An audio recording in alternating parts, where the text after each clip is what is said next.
Now that TaskRay is installed in your org, it is time to talk about user access. In this video, we will discuss what the core requirements for user access are, as well as review package TaskRay permission sets. Before we begin, here's a quick bit of general advice. Assuming you are in the early stages of implementing TaskRay, you will only need to configure access for team members who are directly involved with the implementation. While you might not be configuring access for all of your TaskRay users quite yet, this is the time to determine permission requirements and get everything ready for the go-live date.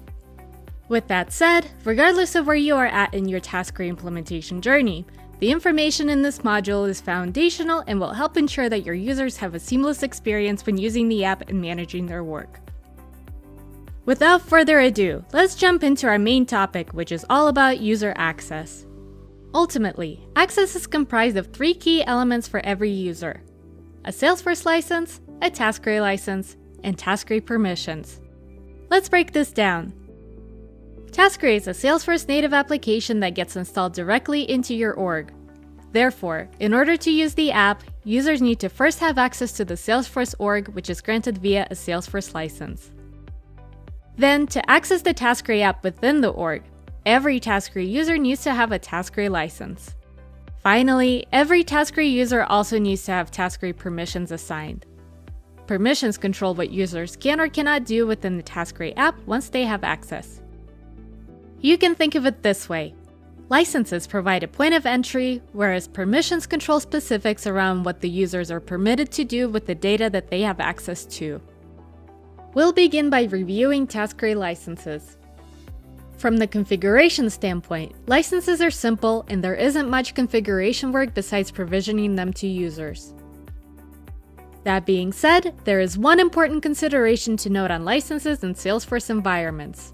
If you are working out of a sandbox, you will not be able to assign TaskRay licenses to users in that environment.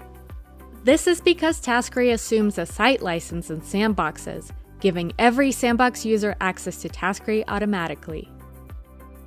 To summarize, provisioning TaskRay licenses to users only applies to the production environment. Now, let's shift our focus and talk about permissions, which apply to both sandbox and production environments. As an admin, you are probably very familiar with the concept of permissions in Salesforce. Basically, permissions define what users can and cannot do with the data that they have access to. Being native to Salesforce, TaskRay is no exception. In order to use the app, users need to have the necessary permissions assigned. TaskRay comes with several packaged permission sets, each designed for different levels of access. We'll begin by taking a look at the two main permission sets, which are designed to grant base-level access to the app. Up first is the TaskRay Standard Access Permission Set, which includes all the core permissions for using the app.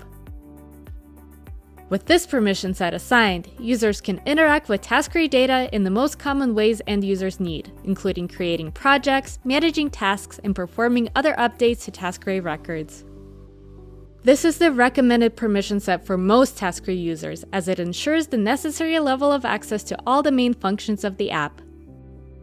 Another base-level permission set is TaskRay Read-Only Access. This permission set is primarily for viewing data, and it does not incorporate the same editing privileges as the standard permission set. One thing to note from a technical standpoint is that the read-only permission set will contain minimal editing access to some of TaskRay's behind-the-scenes objects, which are necessary for certain app functions. This permission set should be assigned to TaskRay users who only need viewing access to TaskRay data. As an example, this could be applicable for team members or managers who need insight into project progress updates but do not need to manage any work in TaskRay.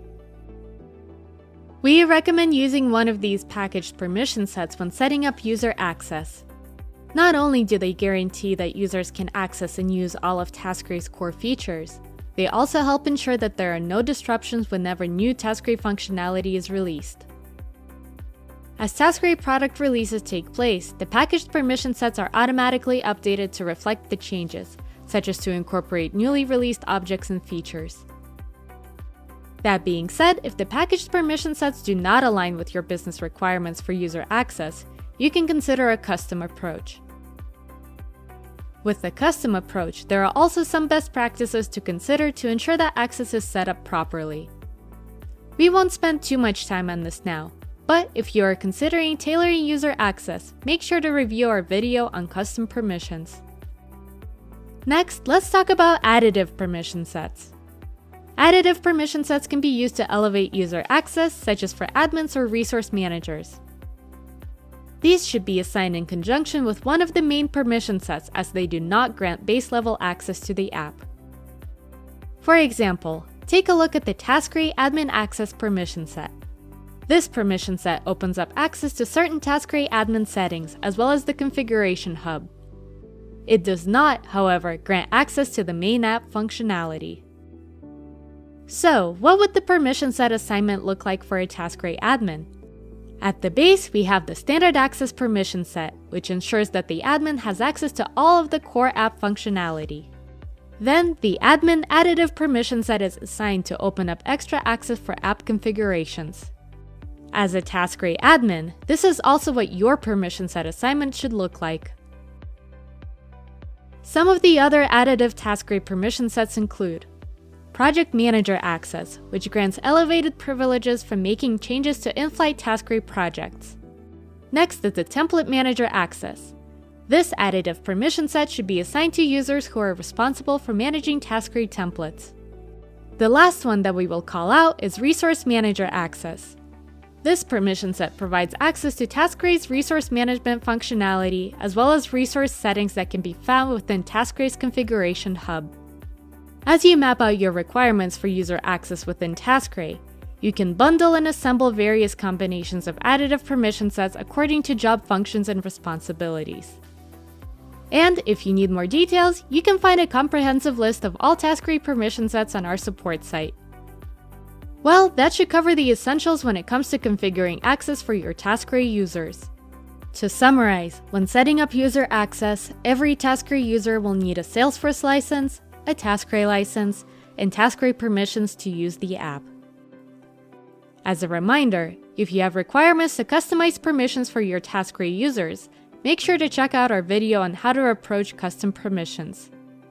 Otherwise, take some time to determine permission set assignments for your team. See you in a bit!